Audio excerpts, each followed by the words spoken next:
ৰঙালী বিহু সকলো অসমবাসীলৈ মোৰ আন্তৰিক শুভকামনা থাকিল।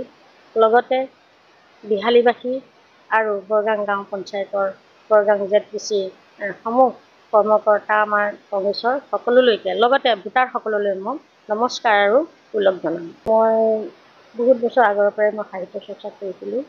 ৰাইজৰ সেৱা কৰি মই ভাল পাওঁ। কলম মোৰ স্পন্দন হয়।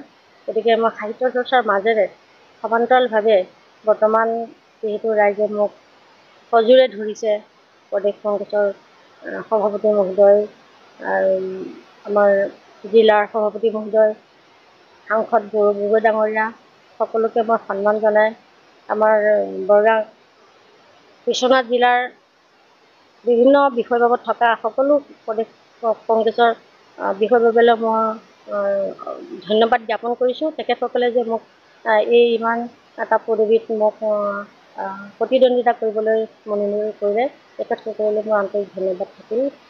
সেয়েহে মই ৰাইজৰ সমৰ্থনত, ৰাইজে যথেষ্ট সঁহাৰি মোক দিছে, সেয়েহে মই ভাবিছোঁ ৰাইজৰ কাম কৰিবলৈ মোৰ যিহেতু উৎসাহ এটা আছে, সেইকাৰণে মই সমান্তৰালভাৱে মই দুটা কামেই কৰি যাম বুলি মই আগবাঢ়িছোঁ। যদি ৰাইজে মোক সম্পূৰ্ণ ভোট দি পেলাই জিকাই দিয়ে, তেতিয়াহ'লে মই নিশ্চয় ৰাইজৰ আশা পূৰণ কৰিবলৈ চেষ্টা চলাম। কাৰণ আমাৰ যিবিলাক বাট পথ নাই, আমাৰ বৰগাং গাঁও পঞ্চায়তৰ অন্তৰ্গত, আমাৰ যেনে মিলনপুৰতো আমাৰ ৰাস্তা পদূলি নাই ভালকৈ, তেনেকৈ আমাৰ বৰকঠীয়াবাৰীতো যথেষ্টখিনি আমাৰ বাট পদূলি নাই। সেই বাট পদূলিবিলাক মই ভাল কৰিবলৈ চেষ্টা কৰিম। ৰাইজৰ যিখিনি অভাৱ, সেই অভাৱখিনি মই পূৰণ কৰিবলৈ চেষ্টা কৰিম বুলি মই প্ৰতিশ্ৰুতিবদ্ধ।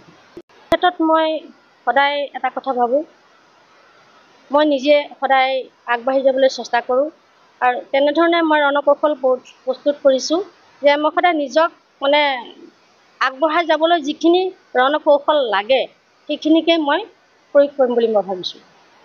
মই ৰাইজৰ বিপুল সঁহাৰি পাইছোঁ আৰু ৰাইজৰ অনুগমনে উঠিছোঁ। আপুনি এনেই কিমান ভোটত জয়যুক্ত হ'ম বুলি? মই বিপুল ভোটত জয়যুক্ত হ'ম বুলি মই নিজে দৃঢ় প্ৰতিজ্ঞ আৰু আশা ৰাখিছোঁ ৰাইজে মোক নিশ্চয় ভোট দি জয়যুক্ত কৰিব।